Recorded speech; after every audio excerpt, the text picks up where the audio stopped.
Hello, everyone. Welcome to Developing Palates. I'm Aaron Loomis coming to you from the Drew Estate Studio. With me today is John McTavish from the Pastani Studio. How are you doing, John? Good man. I should probably be wearing some sort of Halloween costume, but with my ADHD, I just can't be bothered. Honestly, it's so much Yeah. work. I know, like it's kind of a holiday for kids, and I guess if you're an adult that enjoys dressing up, but it's too much work for me. Yeah. My daughter and my wife are dressing up as Star Wars characters, That's cool. but I'm not going to dress up. I gotta keep it straight. Yeah. All right. So today we are talking about the Alec Bradley Black Market Filthy Ghooligan. So Halloween themed cigar, kind of a play off the Filthy Hooligan. The cigar is a Toro 6x50, comes out of an undisclosed factory in Honduras. Wrapper is Ecuadorian Habano and U.S. broadleaf. Binder is Indonesian Basuki. Filler is Nicaraguan Jalapa, Esteli, and Condega, and some Dominican Piloto. Price point is $14.09, and the cigar was released in September of 2024. So with all that out of the way, John, what was your overall experience like with this cigar? Well, first of all, let me just say, now that I know, because I wasn't looking at the blend at all, now that I know that the binder's Indonesian Basuke, that actually clarifies some of the tasting notes that I was getting off the Yeah. cigar. And I'll talk more about this sort of black market style and in the recap, but it was a pretty average experience for me overall. And I say, sometimes I think that comes across as a negative thing, but I actually think that this is pretty balanced for the kind of cigar that it is. Like, I think this is a cigar that's really geared towards the average guy who's like, hey, it's Halloween, I want to smoke something. I think for me, it did start a little medium full. Like, there was a kind of initial blast of black pepper, but and a little bit of earth. But once it kind of calmed down, I think it was more of a light plus black pepper. So a little bit of spice to it.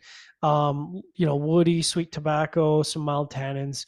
All quite pleasant. Nothing unbalanced there in the first third. Second third kind of led off with musty wood, which I think that's the Basuke coming through.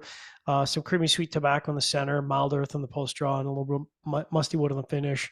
Not a lot of changes in the second third, except I think at the halfway point, the earth kind of stepped up a little bit to medium. And then last third was largely driven by creamy earth and tannic wood. So, like I said, overall pleasant, nothing offensive. I think pretty approachable for a lot of cigar smokers. Sadly, I did have some construction issues. Burn was kind of wavy at times and then went out on me in the last third. And I was puffing on it actively. So, I don't see that as a user error. And then I definitely had a construction problem, which I can put down as a construction problem. It was 3.5 to 4 notches resistant, and I could actually feel the knot of tobacco under the band. Mm. So I did something which I sometimes do, but sometimes don't, which is I just massaged the knot out and got it open to about 2.5 to 3 notches resistant. So still more than kind of what you'd want it to, but what are you going to do? So it is pretty average for me overall. What about you? Yeah, for me, the cigar started with a heavily toasted cedar that carried a light wood bitterness to it, along with some black pepper and some earth. Got some creaminess that joined in a little bit later. Second third saw the pepper take a lead over the earth, and the wood bitterness increased a bit. And then the final third saw the toast level become a bit heavier, and the pepper mellowed a fair amount. Just an average flavor profile throughout, similar to what you had. Heavily toasted cedar with wood bitterness was the driver, and the supporting notes didn't really do enough to make the profile exciting or anything like that. So, um, construction for me was really good. Just a little bit of a tighter draw than I prefer, but that's nothing really to complain about. But it's a fun concept for the holiday. Kind of, they have this, they kind of turn this brand into something that they can have a little bit of fun with. So fun to do it, but not something that I'd see myself coming back to smoke outside of the novelty of it, I would say. Just yeah, it just wasn't, it wasn't a cigar that really drove any excitement to it. So getting the scores, I was at the top at 5.6. John gave it a 5.25. My 5.6 matches up well. Average flavor profile throughout. Really good construction. Just that one little nick against the draw for being a little snug. But mid fives, not a cigar I'm going to really return to. How'd that 5.25 match up for you? Yeah, I think it is sort of held back by the draw and burn issue that I ran into. I mean, to me, this is kind of a perfect 5.5, which is, there's nothing wrong with this cigar. It's just not something I would probably smoke again. But, I would feel confident saying, if someone was in a shop and they're like, I'm looking for something fun for Halloween, I'd be like, have you smoked cigars before? Then yeah, pick this up. Right. You can do worse. The price is reasonable. It's got a fun concept. The barber pole is always a good seller. So Yep. yeah, All right. Final thoughts.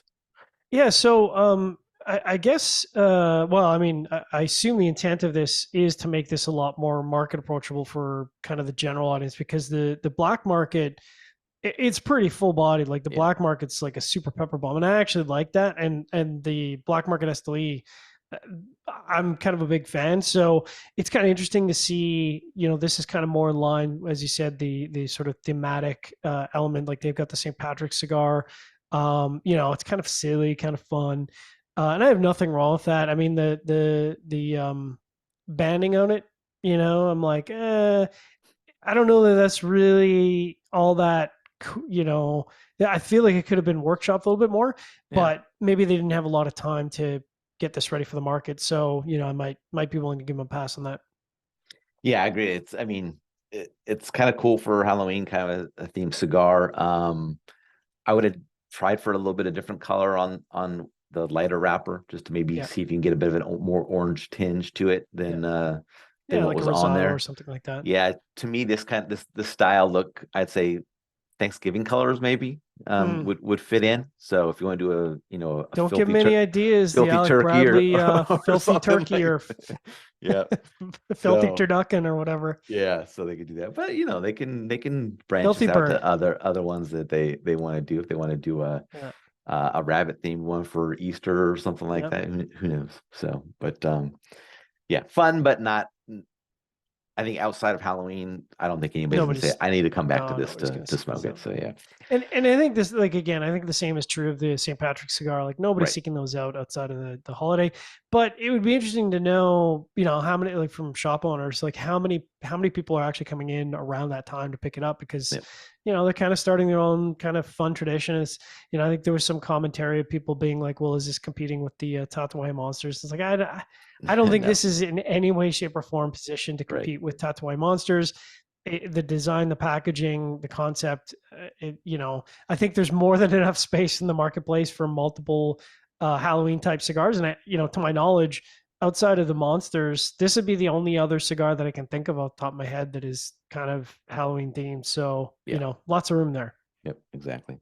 Yeah. All right. Wherever you catch this video, be sure to like and subscribe and check out the full written review on the website, developmentpalace.com. Follow us on the social media channels, and you can catch all of our review recaps on podcasts. So iTunes, Google Play, and Podbean. Thank you for tuning in. We will catch you on the next one. Ghooligan.